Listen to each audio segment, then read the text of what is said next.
Welcome to the Old Time Radio Westerns. I'm your host, Andrew Rhynes, and let's get into this episode. This episode is going to be Horizons West. Original air date's December 5th, 1965, and the title is Into the Unknown. Let's get into it, and I hope you enjoy.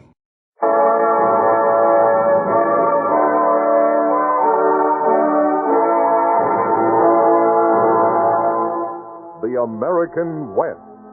Once it could have been the British, Spanish, or even the Russian West. It became American primarily because of the explorations of two young Army officers, Meriwether Lewis and William Clark. Their pioneering journey stands as one of the great achievements in the history of the United States.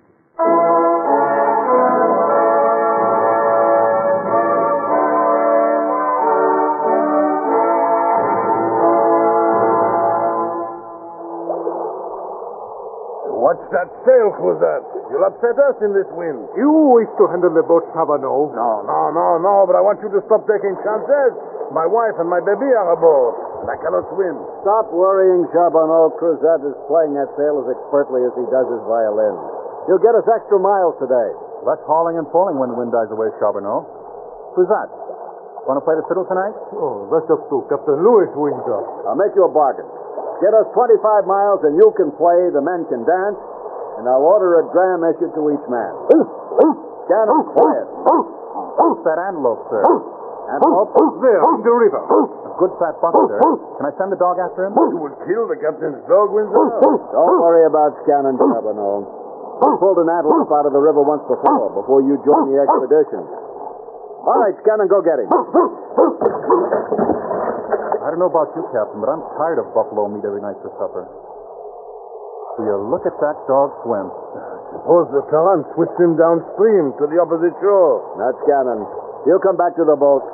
If he doesn't, we'll go help him. Look, he's got that antelope.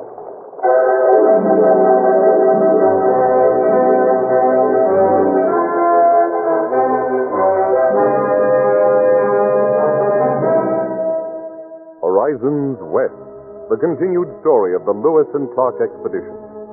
Now with Harry Bartel as Meriwether Lewis and John Anderson as William Clark, listen to Chapter 4, Into the Unknown.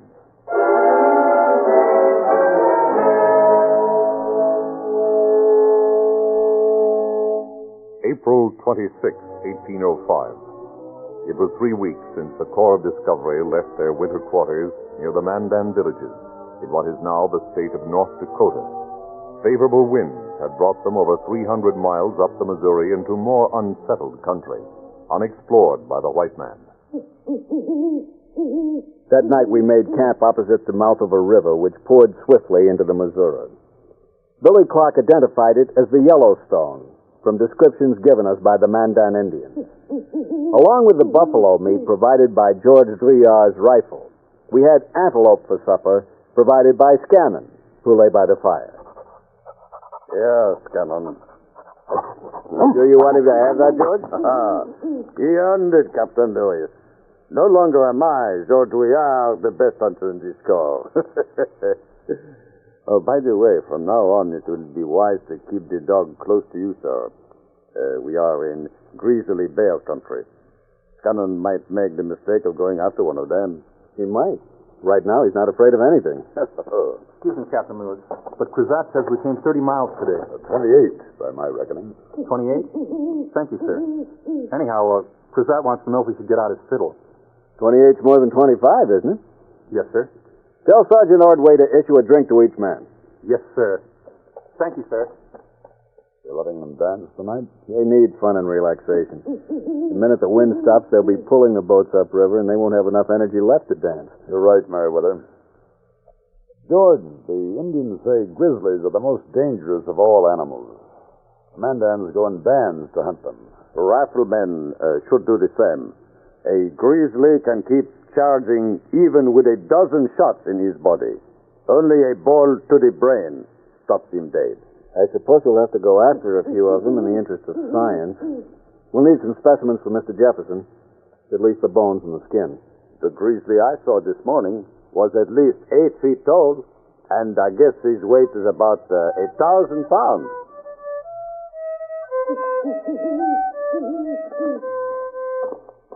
Excuse me, Captain Lewis, but I brought a dram for George Couillard. Thank you, Windsor. Thank you. Now, where's mine? Where's Captain Lewis? But Captain Lewis fed issue whiskey to the men. Officers aren't men? Well, yes, sir. I mean, no. You know, Windsor, officers can be human. Bring us some, too. Yes, sir. I hope they're having a good time. You can tell that by looking at them. Billy, it's kind of miraculous the way they can forget both past and future ordeals for the joys of the moment. The next day was without wind, but the current thrust at the boats with undiminished power.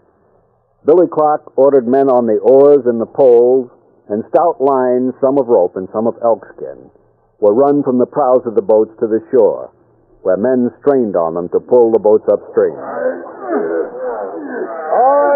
All right, men, put your backs into it. Because we all shared the work equally, I put my back into it, too. Watch it, Captain Lewis. Prickly pear up ahead. I know, Windsor. All right, heave! Heave! Ho! Backs into it there, backs into it. Heave! I went through the prickly pear because it was the only path a man could follow and still keep the power of his legs and back into the tow rope. I felt the thorns jabbing through my tough buffalo hide moccasins, and I almost indulged myself in the luxury of crying out in pain. Instead, I arched my muscles against the rope across my shoulders, and within a couple of hours I had forgotten the pain in my feet in favor of the pain in my lungs. All right, men. Tie the boat. Take yourselves a rest. Windsor and I tied our boat and then flopped to the ground. Immediately, he got out his knife and began digging the thorns from his feet. 12 of them, Captain. I sure hope the next stretch is muddy. Yes, I've got you beat by 5, Windsor. 17? Better hope it's muddy, sir.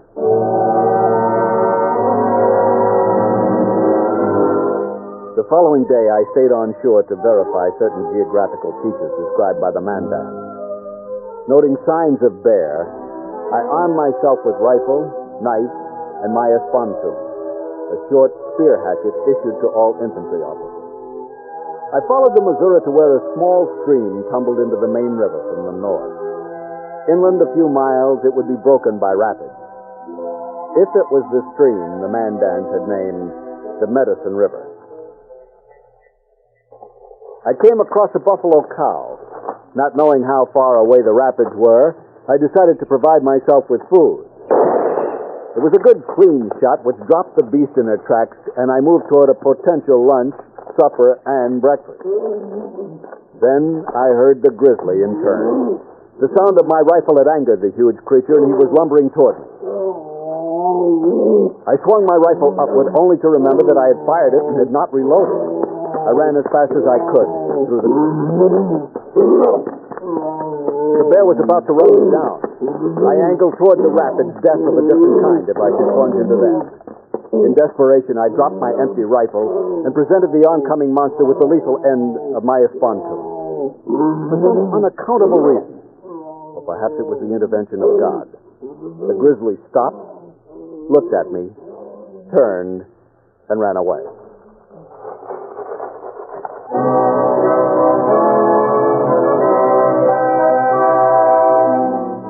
I reloaded my rifle and moved on upriver. Once more, I sensed something stalking and caught a backward glimpse of a large panther-like animal. I shot him dead, and then came upon a vast area taken over entirely by prickly pear. I had verified the river, I told myself. No use tearing my feet apart. I started back toward the main park. It was very late at night when I reached the sleeping camp, toting buffalo meat for myself and whoever else might want some for breakfast. Who goes there? Lewis, Meriwether Lewis. Come on in. Buffalo meat. You look worn out. I am. I verified the Medicine River and was attacked by a grizzly. You got him, obviously, or you wouldn't be here. He caught me with an unloaded rifle, but he changed his mind and ran away. After cornering me, too. I think perhaps the Almighty stepped in on my side. Meriwether, you are a lucky man. I know. Had supper? No. Hey, let me fry you one of those buffalo steaks. You know, Billy, I think I'd rather fight 2 Indians any day than 1 grizzly. I know I would. Big ones, anyway. I guess they all are when they're after you. Before I put on the meat, how about a dram? I could use one. Well, I'll have one with you. I tossed a few sticks on the fire and watched the flames twist and dart and grow as they seized on the wood.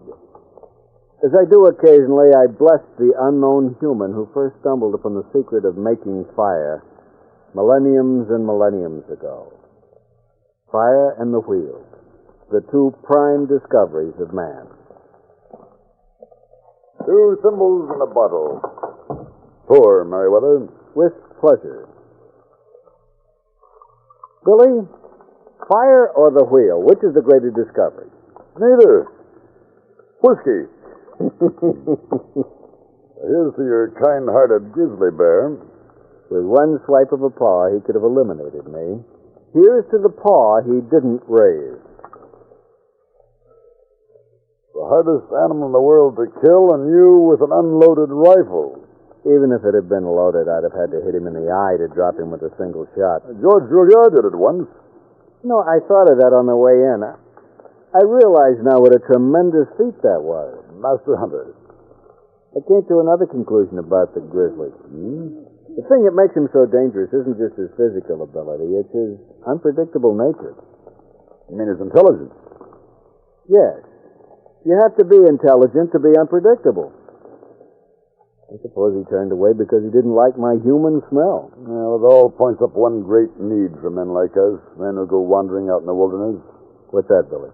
A 3rd or 4th great discovery, or invention, a dependable, practical, repeating rifle.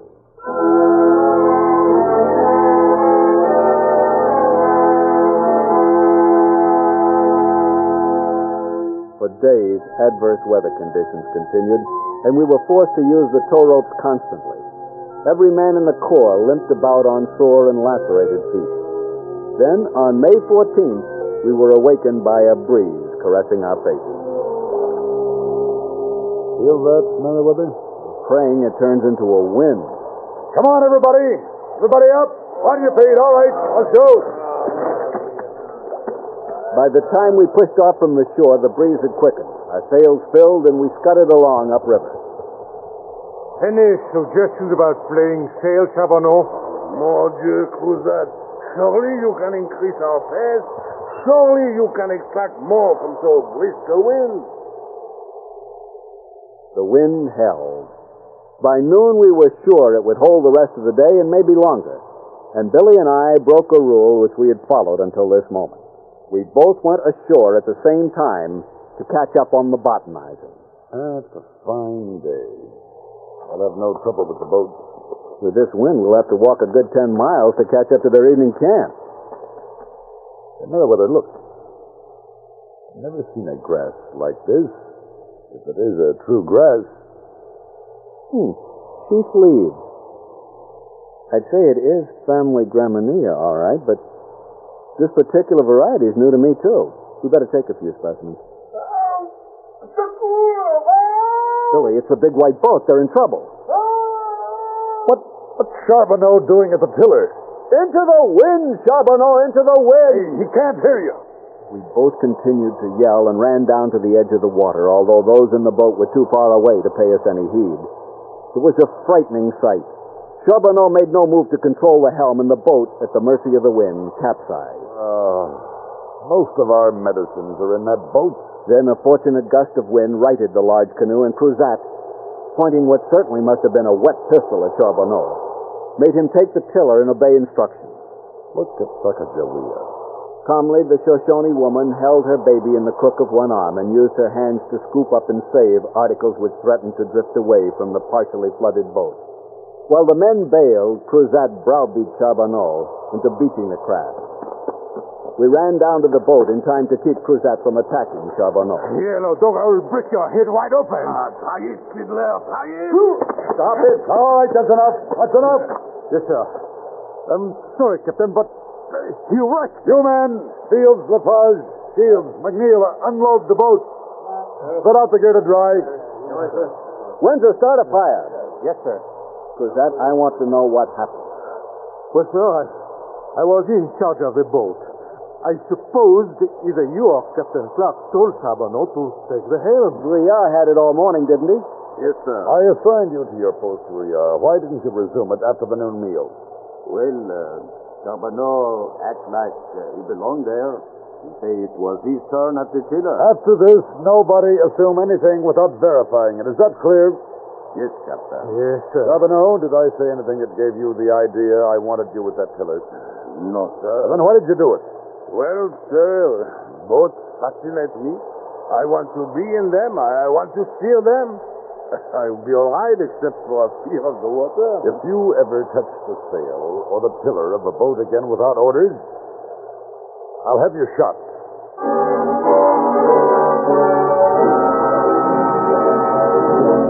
The wind increased, but of course we were compelled to spend the afternoon drying the contents of the boat instead of sailing briskly upriver. Luckily, we lost only a few items, all metals. And by night, we had repacked everything and covered it against what proved to be a thunderstorm. We camped under a thick stand of trees. While fires were made and supper started, we were protected against sudden onslaughts of rain by the interlaced canopy of branches overhead.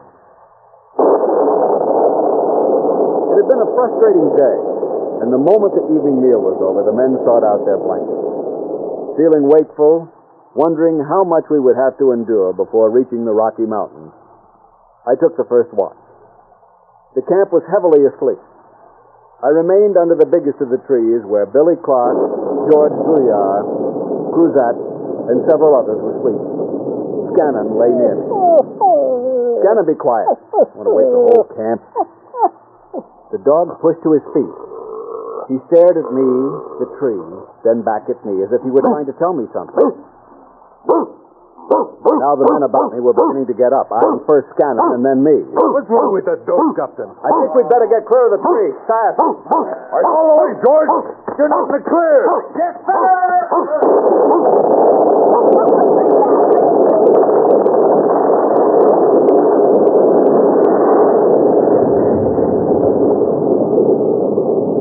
Safety just in time as lightning struck the tree, which came crashing to the ground.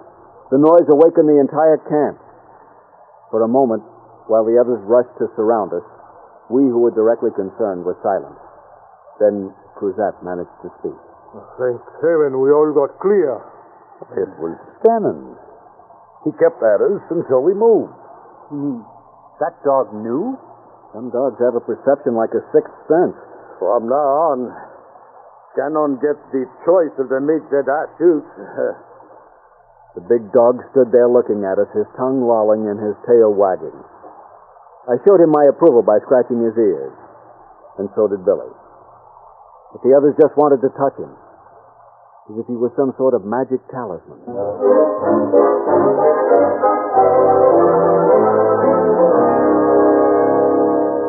Next morning, there was no rain, no wind. Back to the tow ropes again. Meriwether, hobbling on the sorest feet in the group, stayed ashore, moving slowly toward an upriver bluff he was determined to climb for a panoramic view of the area. Along about midday, when we had to stop to switch those at the oars with those at the tow ropes, we were near the foot of the bluff. Meriwether was on top of it, tottering a bit on his bandaged feet. Below! Down below! Those who can, come on up! Cruzat, Windsor, and I made the climb, and we weren't disappointed. Many, many miles to the west, we saw the shining, snow-capped crest of a rugged, youthful range of mountains. Look at that. Those are Western Mountains, huh? Indians call them the Shining Mountains, or the Rockies. Looking at them gives a man some hope. We are getting there. I hope we don't have to hold the boats over them. Wait, did you feel that? Is there a wind coming up? Yes, I feel it too. All right, come on, let's get back to the boats.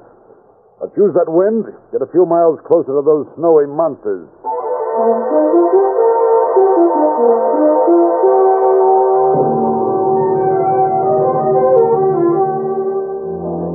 The evening of June 2nd, we reached a place where another river joined the Missouri, forming a sort of rough Y with each fork approximately the size of the other.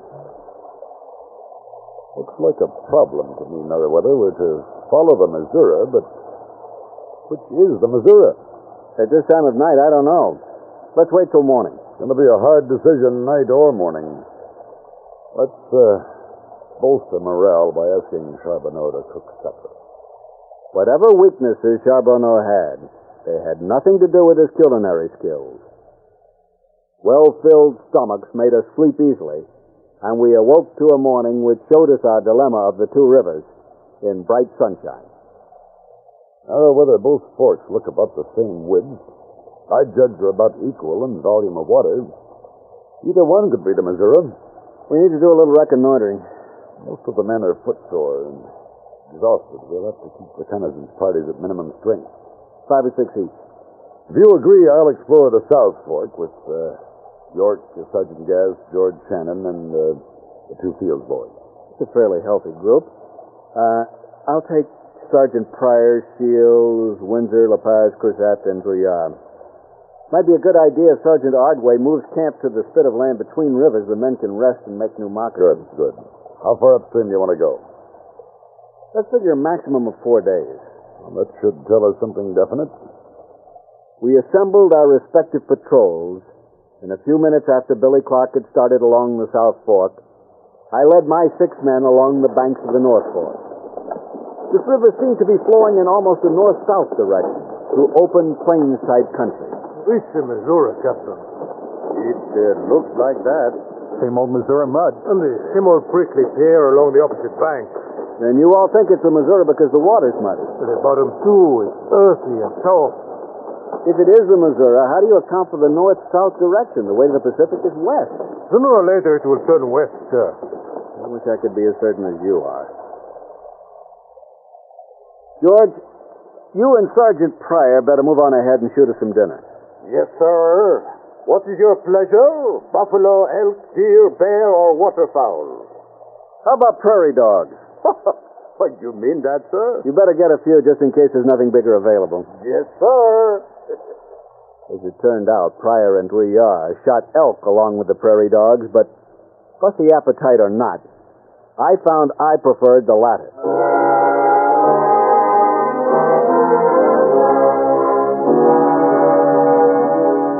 By the third day, I became convinced that the North Fork could not be part of our route to the Pacific. I know you all believe this river's the Missouri, but you're wrong. Well, then what is it, Captain? The one that the Mandans talked about, the river that scolds all others? No, we passed that one back 100 or so miles. Captain Luis, I will swear this is the Missouri. We'll take one last look. From the top of the cliff up ahead, if the river doesn't turn west, we're going back to camp. Pryor, you and Shields and Brouillard stay here and build a raft. We can save time by floating back to camp. Yes, sir. Come on, Windsor, let's go. Yes, sir. We started up a slope that was cliff-like in its steepness. Gasping, we reached the halfway point of the ascent, where the ground leveled off a bit. To the left of me was a deep chasm. When I felt myself going, I drove my pontoon into the side of the cliff and hung on. Slowly, I pulled myself back to safety, only to hear Windsor cry out. Help, Captain! Help! Windsor had slipped too. He was lying on his stomach with his right arm and leg clawing at the air. The moment the strength in his left arm waned, he would plunge to his death. I eyed him, pretending a confidence I certainly didn't feel. Help me, Captain. I'm going to fall. No, you're not. Do as I say and you'll get clear. Use your right hand to reach your knife. Right hand, I said. All right. I got it. Now, dig a toe hold for your right foot. That's it. Put your right foot in. Yes, sir. Now, shove upward to the left with both feet. Hard. Good. Rest a minute. Get your breath. And we'll find an easier way to the top. Thank you, sir. I thought it was all over. We made it to the top. Shading our eyes with our hands, we followed the progress of the river.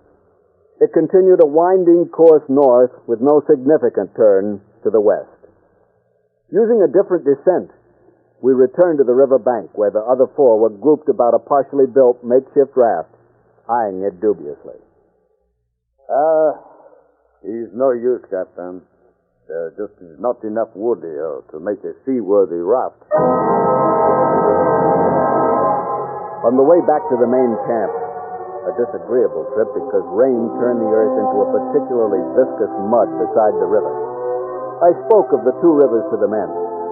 Each was convinced that this muddy North Fork was the Missouri. It's carrying a load of silt from the Canadian plains. Silt from here, too, sir. It could make its western turn beyond where we could see from that hill. I stopped discussing the question because I knew that ultimately the decision would have to be mine and Billy Clark's. It was another command decision and a crucial one. An error in judgment, and we could be taken many hundreds of miles out of our way. And by the time we retraced our steps, it would be too late in the season to attempt the crossing of the Rocky Mountains.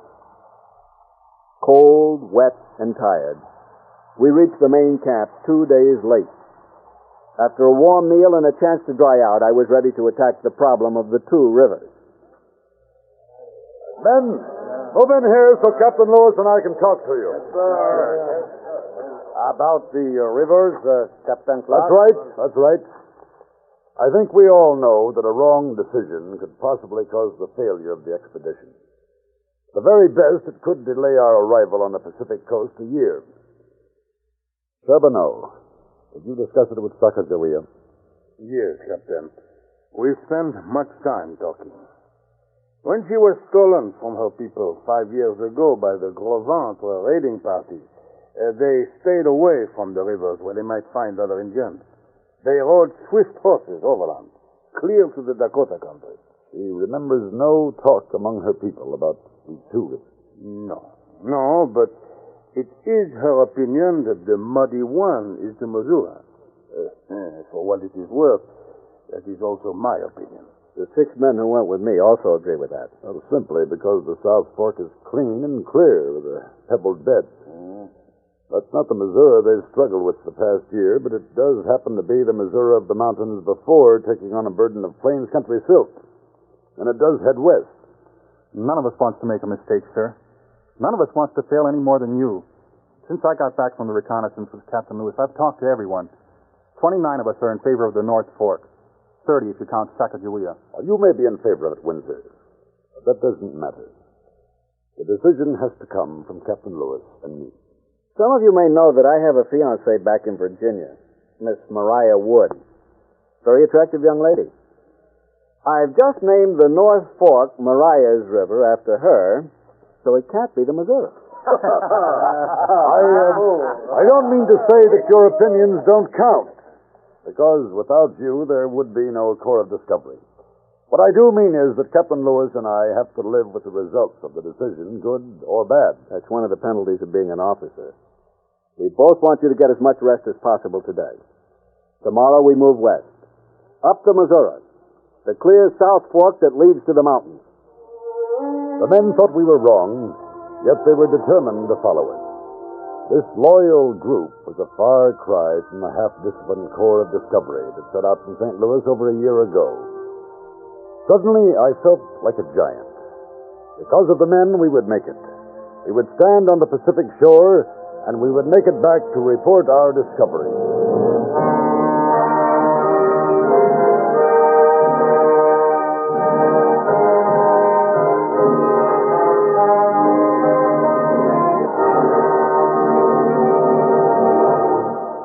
You have been listening to Horizons West, the continued story of the Lewis and Clark expedition.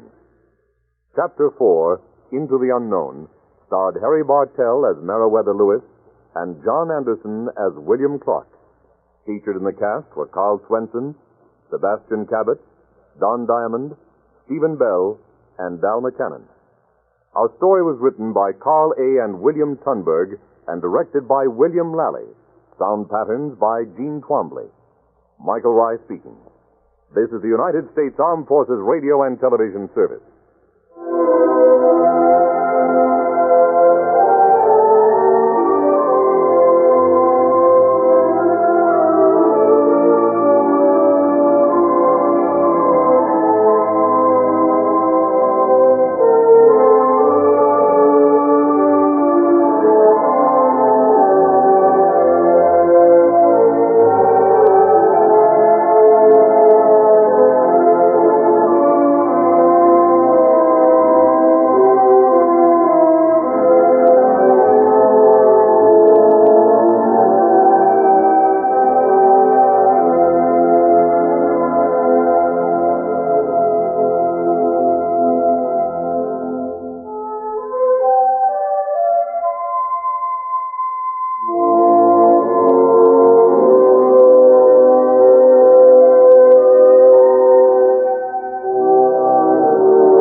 This has been a presentation of OTRWesterns.com, and we hope you enjoyed. Please take some time to like and rate our shows in your favorite podcast application. Follow us on Facebook by going to OTRWesterns.com/Facebook.